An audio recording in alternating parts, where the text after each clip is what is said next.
at the Hall of Justice, mutated by cosmic waste. Don't come.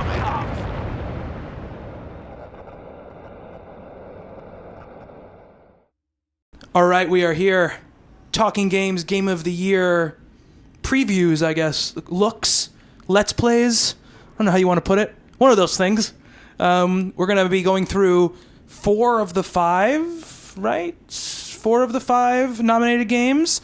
We're starting, obviously, here with Destiny. We're going to be playing some Shadow of Mordor, some Transistor, some Bayonetta 2 as well. So, Jackie's in the driver's seat right now. Yes, I am. Hence the crotch shots. And we're also here with Justin. Hello. So, Jackie is playing as Justin's character, is that correct? Yes, I am. Don't screw anything up. This is fun. I'm going to delete all of your exotic weapons. She will assuredly screw something up. All right, so Jackie, what are you doing right now? I am running around the tower. This is the new person from the DLC with her bleeding eyeballs. Do you want me to pick anything up, Justin? Sure. All right, so I'm going to pick up some bounties. And stuff. So, I mean, are we assuming like a certain amount of knowledge, or shall I explain what this is? Well, I mean, we can assume a certain amount of knowledge, but right. Destiny is a first-person shooter. Mm-hmm. Even though we're in the third person right now. Yeah, but this is the only place that you are in third person. With some MMO trappings and some multiplayer. So we're going to go through, maybe do some bounties. We'll go through some of the kind of, not story content, but the PvE content. And then we will head over to the Crucible and do a little PvP as well. Jackie's dancing. I like to randomly dance with people in the tower. So, Jackie, why don't you head out and do a mission after you kill yourself? He really is the worst ninja ever. Yep. Just making sure everyone in this tower knows that he is the worst ninja ever. All right. So we're going to go to orbit, which looks very, very pretty. And we get to one of Destiny's many loading screens. Yeah, this is a quick one. So what should I do? The daily, the Crucible? Let's go do the daily. So Destiny right here on the left-hand side of the screen. These are like the daily and weekly challenges. So the first one with the swords is always going to be your Crucible kind of like weekly thing where you'll get an XP bonus, if you could see there, for playing this particular multiplayer mode. Underneath that will be a daily mission that will change every day, and you'll be getting rewards that you could see at the bottom, and you could play these 5 times a week, 7 times a week actually, as they keep switching, and get those type of rewards. And then under that are the weekly strike, which is a strike is where you're going to be playing. It's a online only. You have to go with 1 to 3 other players. And actually, no, you can play. Well, you get matchmaked. Yeah, you can get on the one beneath it. Excuse me, the weekly Nightfall strike. You'll see it's PlayStation Plus required, and that's where you're going to get the best rewards. It's also one of the harder challenges in Destiny. Once they're completed for the week, they get filled up. And as you can see, the daily challenge has not been met yet. So why don't we go there and do that? Now we can change the difficulty to increase the rewards that we'll get. Since Jackie's kind of bad, let's put it at level 26. We'll put it at the middle one, and we'll see if we can get through this. Oh, this is going to be horrible, having commentary from you two as I play this. Jackie, I don't know if you've realized this in all of our hours playing together. I comment on pretty much everything you do in the game. You're distracted and doing what you're doing as well. This time you're not actually playing, you're literally just watching me screw up. Yay. Be nice. I will be incredibly nice. It's the listeners that you should worry about.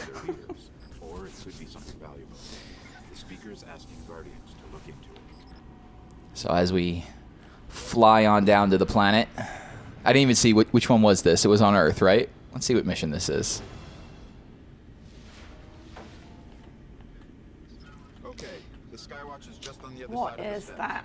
All right. And it's surrounded I'm by gonna a wall. switch out my stuff. I'm ready if you are. This all our various weapons. Oh, there it is. All right.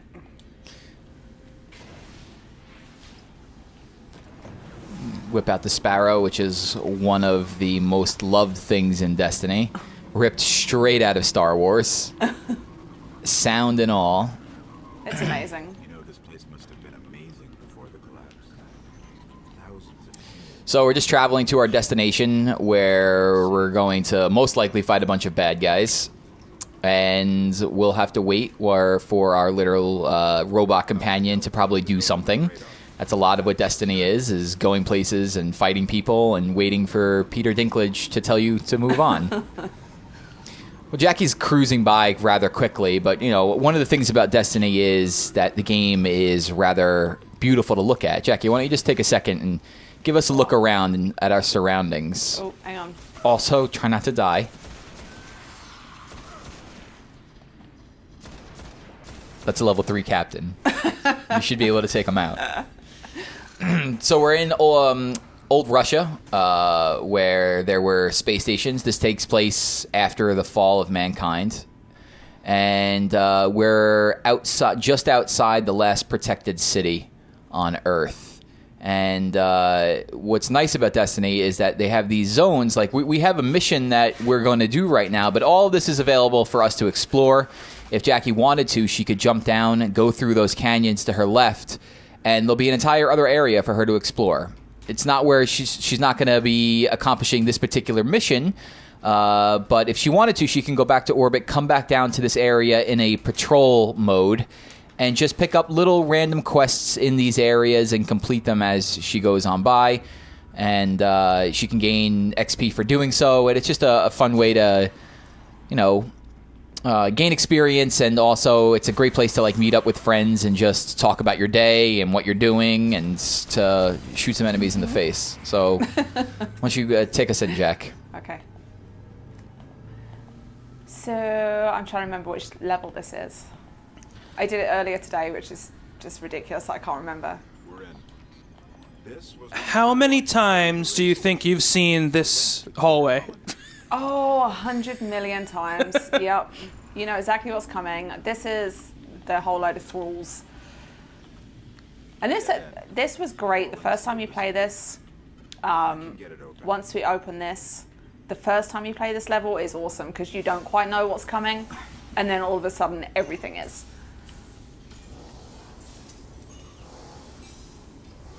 Fallen really didn't want anybody getting in. Or out. What's this bitchin' weapon that's Jackie's holding right now? This is, yeah. It's this is the Vision of Confluence. No, this is the Murmur. Oh, you're using the Murmur right now? Yeah. So the Murmur is a fusion rifle that Jackie favors all the time. And the fusion rifle is a weapon that can be charged and shot. And it has a nice bit of damage that'll get done. It sounds really nice. And it does sound very nice. Not my particular favorite weapon, but Jackie loves it a lot. And this weapon was something that you got from the latest DLC pack.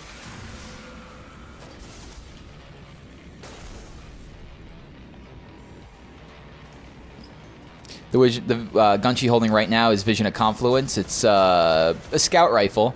Shoots one shot at a time. This was a really good weapon. We'll give it a pause in a minute, and once everyone's cleared out, and we'll show the advantages of this particular gun. It was a gun that drops in Destiny's Raid. The Raid being the 6-man crew that you take online to accomplish one of Destiny's biggest challenges. Definitely the biggest challenge Destiny has is the raids. And this was a weapon that dropped as a random reward. Jackie, bring us to the menu for a second. Huh? Bring us to the menu for a second. Okay. So if you look over at the Vision of Confluence on the left, it has, you see 300 attack, and it has solar. It's that flame next to the attack number. And what makes it interesting is the guns each, your heavy weapon, which is like a rocket launcher, and your secondary weapon, which would be like a sniper rifle or a shotgun, they're going to have a elemental damage, solar, arc, or void. And this is one of the actual few primary weapons in the game that has that ability on it. So it increases the handiness when facing higher level enemies that might be shielded by one of those elemental types. So it's just made a big difference. This Yeah. gun. I love having this gun. It's a really good gun. So bring us in. Let's keep going. Try not to get lost on the way. You distracted me. I do this in autopilot now. There's a wizard here. You have to kill it.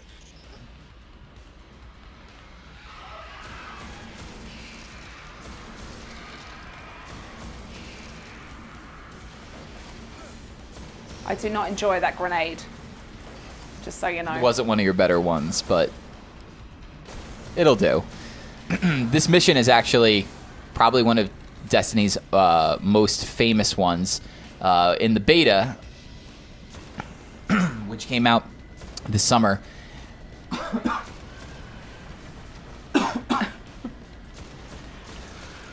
Live, Justin, please. And I think it was the alpha, wasn't it? The alpha. Yeah. This is the mission where the famous wizard came from the moon line, originated, and then obviously now is gone from the game. Was gone by the beta, I believe. Yeah. It was a really funny turn, right? Because Bungie seemed like they embraced it because they made a T-shirt out of it, and then sent it in and sold it. But they took it out of the game. I mean, you know, Destiny definitely the game I played most this year. Absolutely. Also, one of the more divisive games to come out, I think, in a long time. For as popular as it was, obviously not for the dance moves, which are fantastic. Oh yeah, they are. You know, a lot of criticisms about the amount of content and the delivery of that content. You know, the fact that there aren't a lot of missions, that you have to replay them a lot, and that kind of the end game became a matter of luck instead of a matter of skill. You know, you could play everything perfectly and not get the right gear to level you to the next to your next light level. But Jackie, this is your game of the year. Yes. Why is it your game of the year? Well, partly I like the repetitive nature to a certain degree. After 3 months, it's starting to wear on me a tad. But they have a long-term plan. They have stuff coming up. They're going to continue with the DLC stuff. They're trying to do something ambitious where they're trying to meld the first-person shooter with the online kind of the whole community aspect of it. So I admire them trying to do both things. And I just, for me, it's a personal thing. Like, I've discovered online gaming because of this game in 2014. You're on the cutting edge, Jackie. Exactly. Yeah, I mean, and look, playing a game for 3 months straight and then just starting to get tired of it, that's not a slight against the game. Exactly. I think that... And when I say getting tired of it, I didn't play it for a week, and now I'm playing it again, and I'm like, yay, back into Destiny. I was kind of forced out of Destiny's thrall by getting married. And so that forced me not to play it for a few weeks. And I've only played a very small amount since then. Right. But if I didn't have that kind of forced detox from it, I probably would still be playing it. You said that's well. also, like, for you, wasn't a great thing because you felt by the time you came back to the game, it was hard for you to play with the people that you'd normally play with. Right? Yeah, absolutely. I mean, and that's just very much like an MMO type of thing, right? Where if you're not constantly playing and you have friends who are constantly playing, you kind of get left behind a little bit. And the one issue with Destiny, I think, and I had more fun playing Destiny than just about anything else this year.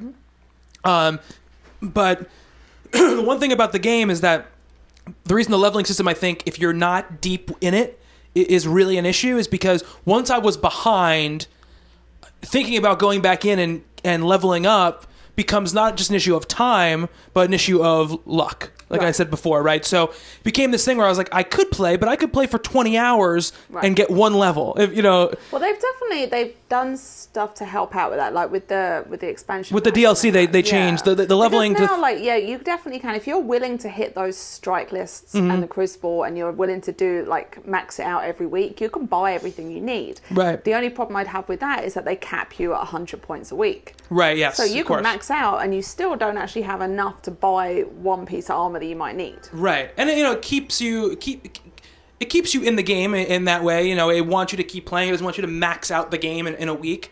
But because of that detox or whatever, I found it tough to get back into it because I love the shooting in it is utterly fantastic. It's Right. amazing, and I want to play that gameplay loop over and over and over again. But when I was playing with people, so much fun. I'd never even thought about the amount of time I was putting into it. Yeah.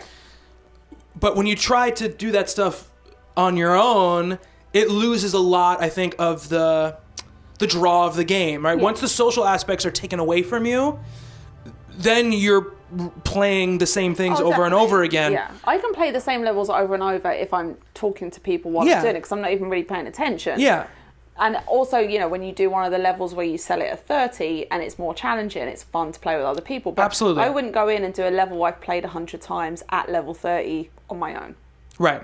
Because, yeah, like you said, it kind of loses its appeal somewhat. Absolutely. Yeah, absolutely.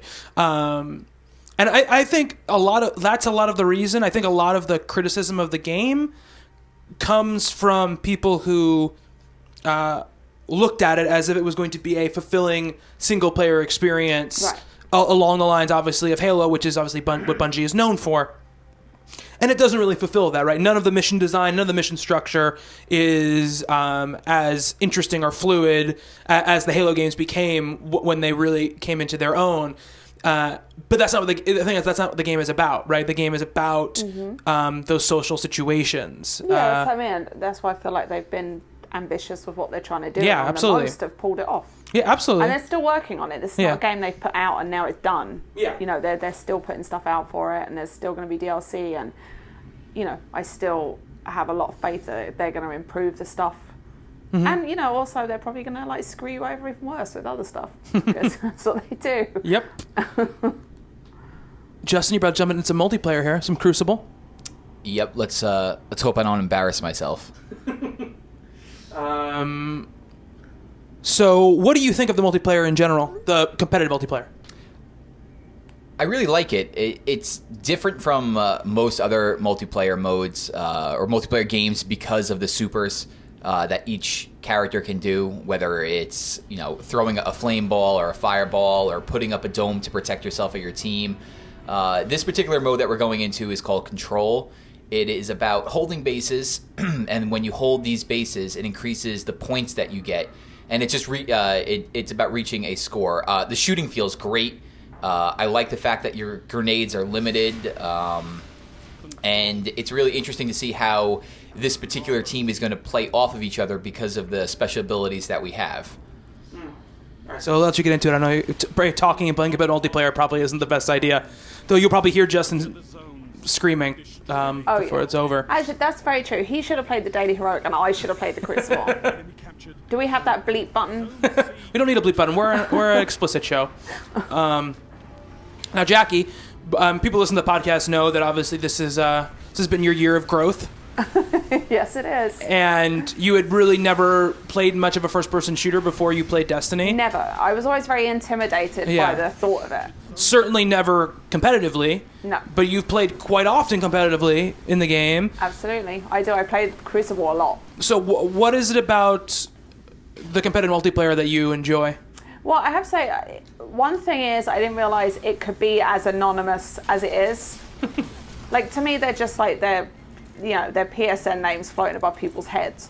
So it's not intimidating because I'm not having to worry about other people. But then the other aspect is everyone behaves differently. You know, like if you go in, you start learning how the thralls behave, how the knights behave, how you can learn how all of those NPCs behave, and you tailor your game around it. You can't predict what that person, or you can to a certain degree. Once you play it enough, like Justin taught me, on this level he's looking at right now, this little bit here, there's these 2 windows, and people will jump through those windows all the time. So you can predict some stuff, but on the whole, everyone, they're thinking for themselves. So you have to, it's very on the go. You have to figure out how to play this on the go, and that's what I like about it. Yeah, I mean, definitely. I mean, I think that it strikes a good balance as far as, for me in competitive multiplayer, the amount of damage you can take is always very important to me because I'm not great at the initial encounter moments in a multiplayer game, right? I'm terrible at the initial, like, okay, there's somebody there, I can get my gun up and shoot them. I always like end up taking a shot before I ever get a shot off most of the time. So I need to be able to have that chance to recover from it before I'm going to be dead. Because it's something like Call of Duty, you're pretty much 2 shots and you're dead. That's pretty much what it's like. Right. And this is somewhere kind of in between the Call of Duty multiplayer and the Halo multiplayer, which Halo, especially in the older games, I'm not sure how Halo 5 is going to be completely. Right. You're kind of a bullet sponge. Like, it would take an entire clip into you to knock you, to take you down. And this is kind of somewhere in between those things, and I like that because I can have a chance to react. I'm the same shit. I like to play the Titan because it's the basic tank character, and I'm the same way. I like to have a certain, I don't care if I run fast. I like to have a certain amount of armor for exactly the same reason. I'd say the only problem that this one would have is it's definitely very true that that you can do that with certain weapons. You can take some damage, but the reason that I run around with the fusion rifle is because it's cheap, because I can one-shot most people with a fusion rifle as long as I get a good shot on them the first time. Right. And they can empty like 7 or 8 bullets from an auto rifle and I can probably be okay. Right. But, that does lead to, like, Justin's running around with a hand cannon right now, which is a hell of a lot harder to do than running around with a fusion rifle. So you have to kind of figure out how you want to play it. And for me, I don't care if I'm cheap. Like, I'll pull special moves in Mortal Kombat all day long. Yeah, we know. Yeah. It's about winning. I mean, the thing about there's trade-offs of every weapon, right? The fusion rifle has like that charge up. Exactly. So there is a lot of room for you to be taken out if you get into a battle where you guys start firing at the same time. Most likely you're going to be dead before you finish charging that fusion rifle. But if you get the jump on somebody, absolutely. If you watch on your radar where they are, and as long as you're starting to charge it as you come around the corner, you can pretty much get them. Right, absolutely. It's interesting. A very interesting multiplayer and a great game. I mean, like you said, the shooting is so good, and that's the thing I realized. I went back to it for the first time just when the DLC came out, and I played through the story missions. Right. The first thing that I noticed, right, was I had forgotten how fantastic it felt to play the game. You know, right. It feels very natural. Yeah, definitely. Really responsive shooting. A good mix of speed and also weight to the weapons. Yeah. I am in love with the Halo games, but I feel like this is Bungie nailed their shooting in a way they never nailed it before. Absolutely.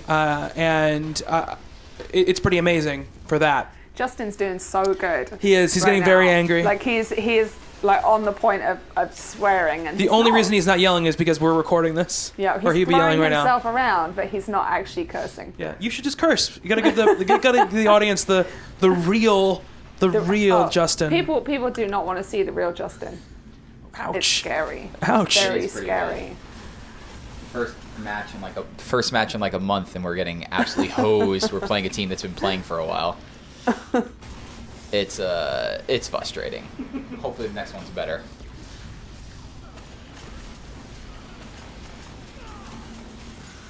Run away.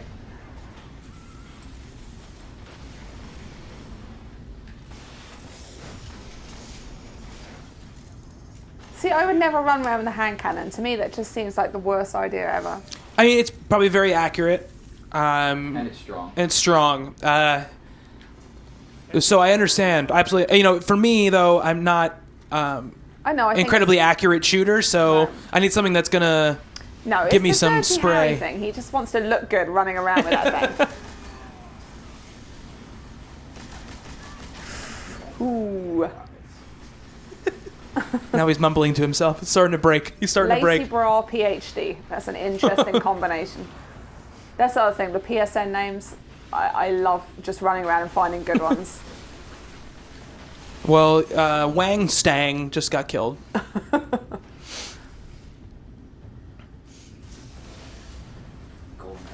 So my favourite was I hate Kevin Bacon. Like, that's some real hatred to actually make that your PSN name. And Stretchy Undies, I saw the other day. That's another personal favourite. So, That was a hosing. That was a hosing. Let's try and find a better room. So we're probably coming towards the end. We should probably wrap up the stream pretty soon in the next couple minutes. Yeah. Is there anything else we want to show people from Destiny other than you getting your ass kicked in multiplayer before we sign off? No rewards. That was tough. awful. Yeah, everyone in the team was very low level. Oh yeah. I know. I think that's it. I mean, we showed them the screen, you know, with all your various weapons and armor. And, I mean, run down quickly, like the leveling versus light system. Oh yeah, that's a good idea. That's the real huge difference with this guy. No, I'm not doing it. Yeah, Justin, Don't you- look at me. Okay, so if you look at my name up on the right-hand side of the screen, I am light level number 31. What happens is, Bobby, just hit the options button to bring me to my character. You'll see right there on the right, light number level 31, and if you look to the left, it says level number 20. 20 is the soft cap in the game for leveling. When you start as level 1, you'll work your way to level 20. Now, what Bungie's doing that's different than almost any other game is you're going to stay level 20, but you're going to increase your light level after level 20, and you're going to do that by getting armor as random drops. So if you see on the armor here in the middle, it's saying light number 36. And if you go down to the one underneath that, it will also say, all right, this light, it's not fully maxed out yet. If you hit triangle for a second, Bobby, you'll see I haven't fully maxed this thing out yet. And I'll max it out by getting items or shards from the raid. So once you get these armors and you increase them, your light level will increase from, let's say, 20 to 21, and then so on and so forth. So right now I'm at 31, and the hard cap right now is 32. So the longer I play and the more weeks that I do the raid, I'll get those radiant shards, and I'll be able to increase to the level cap. And what that does is it increases your damage output, it increases how much defense you have, but it won't really make a difference in the Crucible and the PvP modes. What's interesting there is that your weapons, go over to the Hawk Moon for 1 second, Bobby, right there on the left, and if you look at the bottom, each weapon has like different abilities. So for the Hawk Moon, I don't have it maxed out yet, but one random bullet in the magazine causes considerable bonus damage. That will count in the Crucible modes, but the 302 that could be increased to 331 attack won't. So it's a strange thing. Like, your gun damage can be whatever. It's all the same. But the bonuses that you have for whatever gun you have, those do make a difference. So it's a kind of like a weird meet in the middle of like a more MMO-style PvP mode and a regular first-person mode. I think the interesting thing about doing it this way as well is I like that it is different. I like the system. But as we mentioned earlier, this system leaves it open to your leveling up being dependent on luck. If you don't get that armor drop, there's really nothing you can do. You can't go out and play more missions and get more XP. Play more missions and hope that you get a drop. To reach the maximum level, you have to do Destiny's raid, which is the best thing about Destiny, but it requires that you play with people You have to online. have 6 people. Yep. Or find random people in the tower, which again you will find a lot in Destiny. People will run up to you and wave and send you an invite. And because not everyone has 6 people that play online together to be able to do the raid. But it's worth it. It is. It's one of my favorite games of the year. I mean, if I counted up all my time, I think I have about 10 days in the game. which is an absurd amount of time. Yeah, I really enjoy it because of, I mean, as Bobby mentioned before, the story elements, they're lacking. It's very grindy, but I find the moment-to-moment shooting and the gameplay while you're there in that moment to be spectacular. And, you know, when you're with friends or, you know, you're doing the raid, Jackie is at 10 days, 12 hours, 5 minutes. When you're doing things and you can throw up a bubble to save your teammates when you're the last one alive and revive them and then take down this giant boss, it's a great feeling, and those moments just don't get old for me no matter how many times I'm replaying the same level. So cool. Destiny gets a good vote for me as well. Yeah, I mean, it's definitely going to be on my top 10 of the year. Ooh. Definitely. Probably top 5. I shouldn't say that. Probably top 5. But all right, so that's going to do it for our Game of the Year look back at Destiny. Check out the rest of the channel, and if you guys are going to the podcast post, we'll put them all in there. And don't forget to go vote for our best of 2014 Game of the Year nominees. Yep. TalkingComicBooks.com. Go under podcast, you'll see Talking Games. Do it right there. All right, so hopefully we'll see another video, guys. Hasta la vista.